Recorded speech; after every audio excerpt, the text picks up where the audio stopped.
All right, today's high speed is a Maschinengewehr 0815. This was a German World War I heavy machine gun that was lightened for use on aircraft and Zeppelin. This one is set up for Zeppelin with a shoulder stock and a pistol grip.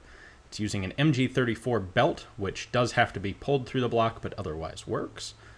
So why don't we start by going to the front of the gun? There's a lot going on here.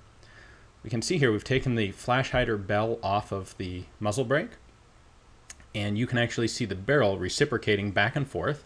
When we fire, we get a burst of gas right there, and then you can see the barrel disappear as it gets pushed backwards.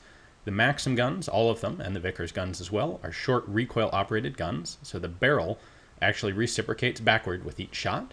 Let's take a look at the side of the gun, and we can see this more clearly. So the action of the Maxim: first, the recoil pushes the barrel and the lock assembly backwards. As you can see, the back of that crank handle has a curve to it, and it hits this roller bearing right in front of the stock. There's a toggle joint, a knee joint, like in a Luger pistol, inside the action. That's what keeps the gun locked. When that crank handle hits the roller bearing behind it, that pushes the crank handle up, which breaks the knee joint, which allows the gun to unlock and cycle.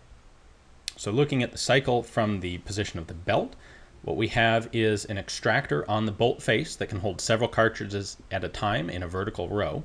What it does at the very beginning is it slides up and grabs the rim of a cartridge in the feed block. We can see some of this a little better from an oblique angle here.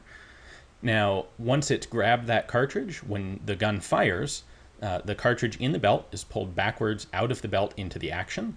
The bolt then reciprocates all the way backward. As it comes forward, it pushes that cartridge down into line with the barrel and chambers it. At the same time, the extractor then lifts up around the rim of the next cartridge in the belt.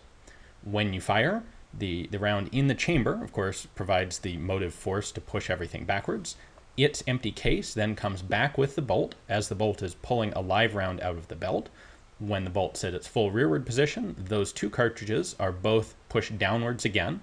So now we have the top of the extractor empty. It'll slide up and catch yet again the next round in the belt.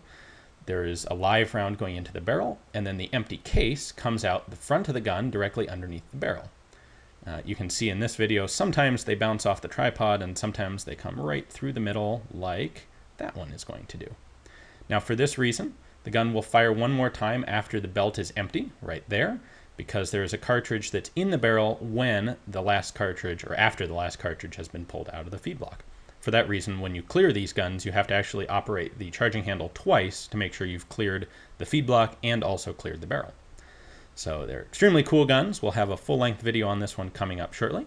I hope you enjoyed it, and thanks for watching.